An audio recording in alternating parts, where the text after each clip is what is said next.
Up, a story that begins with 10 of the most soul-obliterating minutes Pixar has ever weaponized. But if we shift the perspective away from the grumpy old man and instead focus on the other grumpy old man, Charles Muntz, then it becomes a story of being jilted just because so-called zoologists couldn't fathom atypical locomotion and bone structure, causing Muntz to spend the better part of a century just trying to clear his name. And I will not come back until I do. But to imagine that, let me just put you in his shoes. So imagine for a minute that you are Charles Muntz. Adventures out there. You were touted as the intrepid explorer, a great man of generations, respected by all, a guy that made even Hemingway look like a stay-at-home couch potato. You spent decades traveling the world, exploring cultures, collecting specimens. You even built your own blimp, the famous airship, the Spirit of Adventure. And because you are so technologically capable, you even built a dog collar that can translate their thoughts. He made me this collar so that I may talk. Squirrel! And has a built-in GPS. Actually, a company called Apple tried to buy it off you, but you declined. That kind of technology in the wrong hands only leads to disaster. Over the years, you built up your reputation. You gave specimen after specimen of such superior quality that no one could ever doubt you. Until they did. Decades of legacy, everything that you had built, gone in a flash. Because two Nimrods couldn't understand the mechanics of an avian tibia. It's the platypus all over again, but you do not have George Shaw to save you, only yourself. In disgrace, you disappeared. You went into the jungle for more years than you cared to count, all to find one bird. And during those years, you took up many things in your isolation. It's honestly very hard to keep occupied when you can go multiple years without seeing said bird. But most of the time you spent it balancing rocks. Got pretty good at it too, actually. I mean, that's not to say you never went to civilization. You occasionally dipped into some South American cities to get some well-needed creature comforts like hot dogs and other stuff like spices and the occasional dog adoption. But for all of these years, it was just you and your dogs, which is incredibly complicated actually, because you have to be careful with breeding. If they inbreed too much, it's quite the issue. Luckily though, you figured it out. You never had any because you're a smart cookie. All until Doug. Poor, simple Doug. Truly, he was a mistake. But he's harmless enough that you can just send him off on his own and he can pretend he's doing something. Did that dog just say hi there? Hello there. Bruh! While the rest of your more capable dogs do the heavy lifting. Soon enough, the bird will be ours yet again. Your voice sounds funny! And this isn't to say that you never had guests. No, in fact, you had too many people looking to study wildlife or whatever. All of them ended up after your bird one way or another. And you will never, ever let someone take your redemption away from you. But it's been about 7 decades at this point since you left. You're practically 100 years old or thereabouts.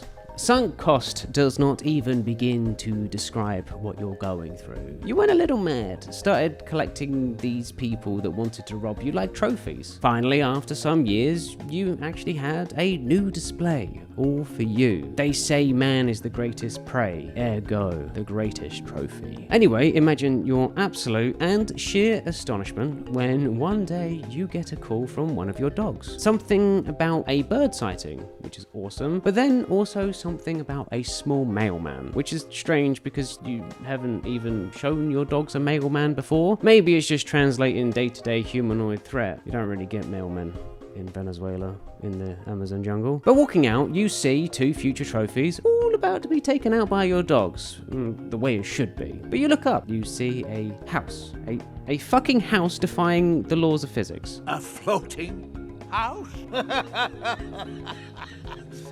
Honestly, the idea is so preposterous that you decide to shelve your cheeky murder plans and entertain these 2 very sincere morons. Considering you have seen more than most, probably as much as any human is capable of seeing in a lifetime, this one takes the cake. This is the most impressive thing you have ever seen. An old man, a kid, different ethnicities, arrive in the middle of Venezuela in a house and some balloons flying from at least the US, judging by their accents. You can quite literally say that you have seen it all now, because if this does not constitute as all, then realistically you don't know what does. Are you Charles Muntz? But the old guy, he recognized you. Damn, you still got it. After all these years and people still recognize you. You were truly a legend. My wife and I, we were your biggest fans. I mean, you heard that one only about like 700 times, especially from those housewives. Still, it's a little less frequent these days, and you'd prefer to hear it from someone a little more spry. Maybe that kid over there. It just reminds you of your age, honestly. But it's good nonetheless. But it's a sign of the times, because that young lad did not recognize you, and he seems to be a Boy Scout of some description, and he doesn't know your name, your legacy, or anything about you. Explorers don't know you. But you can't dwell on that, because once you get your bird, everyone will remember you. And finally, after all these years, your name will be the talk of the town once more, and even young little explorer kids will know it. So you show them around, give them a good old tour, a little self-indulgence to show these wide-eyed, unremarkable something they'll never see again. It's things that always brought a smile to your lips. Watching the unwashed masses fawn over your legacy is why you do this. You know, it's because of you she had this dream to come down here and live by Paradise Falls. Well, that's touching. To influence someone so much that they would create a situation that would force Einstein and Newton to collectively roll in their graves. It's quite the honor. They were so inspired they broke gravity. Crazy. A real treat. Oh, is the crux of having dogs. You always have to be incredibly conscious of what you say. God forbid you ever say the W word, but then again, they just do that on their own, don't they? But it's time for a small exposition dump, with a small ominous threat sprinkled in to remind these potential future trophies what they actually are. Future trophies. Well, if they cross you, but like an old man and a boy hardly seem like the type to cross you. Still, it is nice to be able to tell people about your pain and your suffering after all these years. Hey, that looks like Kevin. Kevin? Oh, damn, they are the kind to cross you, apparently. Then they even tell you how they figured out how to capture it. She likes chocolate. Isn't that lovely? Your life's work. And these complete imbeciles managed to do what you couldn't do in decades in all but 5 minutes. Why does life punish you so severely? What did you do to deserve this? Yes, so you made a few people disappear, but that does not justify this cosmic joke. Once more, idiots who actually have no idea what they're doing are going to destroy you and your legacy. It's the skeleton unveiling all over again. Chocolate, of course. I gave her some of my chocolate. She goes gaga. It was always something you would have overlooked. Dogs are not able to eat chocolate, so you never had any of it. And it makes so much more sense. Cacao exists in Venezuela. Now, you tried everything, or at least you thought was everything, to get this bird, to find this bird, to track this bird. Everything you used as bait, but you never used chocolate. And of course, a creature that eats cacao would go completely nuts for processed hypercalorie sugar cacao bars. How could you have been so stupid? Imagine wasting decades because you were trying to be considerate of your dogs. But as it stands, these two knuckleheads have officially been upgraded from future trophy to present trophy status, and thus it's time to begin the hunt. But it seems like the old man is a little bit coy to your plan. Okay, so a little cheeky foreplay, a little teasing just makes it so much sweeter. So you set your dogs on them, knowing that there is absolutely no way that an old man and a kid could outrun a Rottweiler and your menagerie of canines. That would actually be crazy to think about. Couldn't possibly happen. Only some kind of contrived nonsense would cause that. You lost them? Awesome. Just amazing. How? How is that possible? Your dogs were outmaneuvered by a fucking house. Luckily though, you have an ace in a hole. Who would have thought that betrayal would have been your savior? And I mean, you catch up to them pretty immediately. You get the bird in the net. But first, you need to worm out the old man.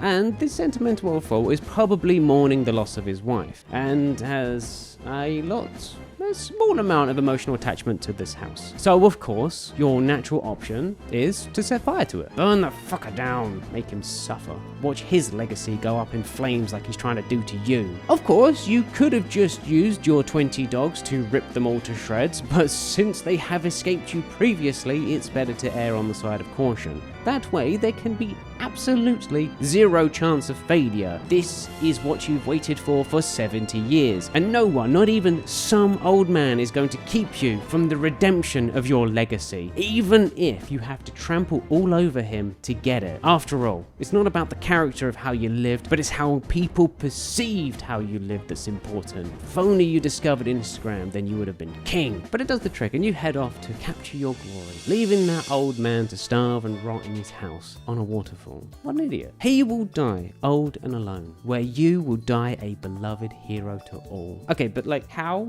did the kid catch up to you? You left hours ago and they catch up to you instantly. But even so, who cares? It's just a kid. I mean, you feel bad for trying to kill someone so young, but technically, if you drop him, it's not you who murdered him, right? Whatever. Again, you cannot let morals get in the way of your legacy. That would be crazy.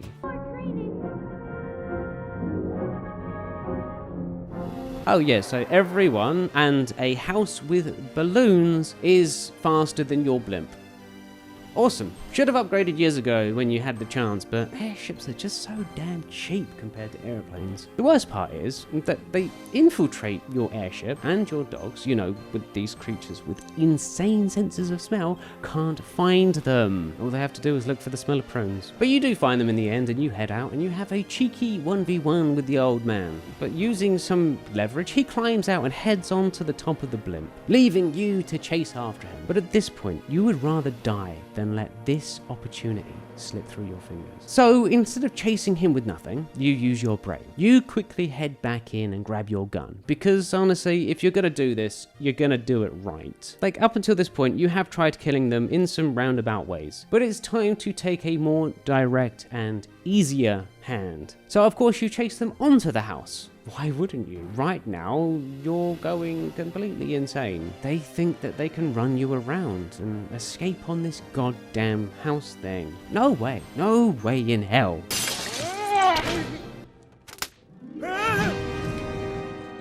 And as you fall into the depths of the Amazon, you can't help but feel that maybe you did it wrong. You chased a legacy lost to time when a generation of kids who explored didn't even know your name. All for what? Some idea of a man you used to be? You thought yourself a great man, a beacon of humanity, a man that everyone would look up to for inspiration. And for some of your life, that was the case. But in the end, it was those who you inspired who took it all from you, all because you didn't want to make your dog sick. I am nobody's master, got it?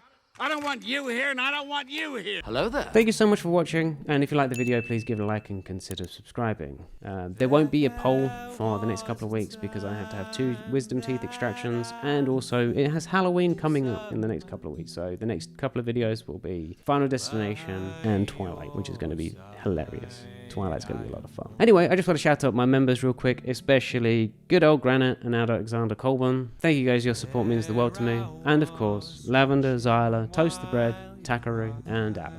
Thank you. Have a great day and have a great life.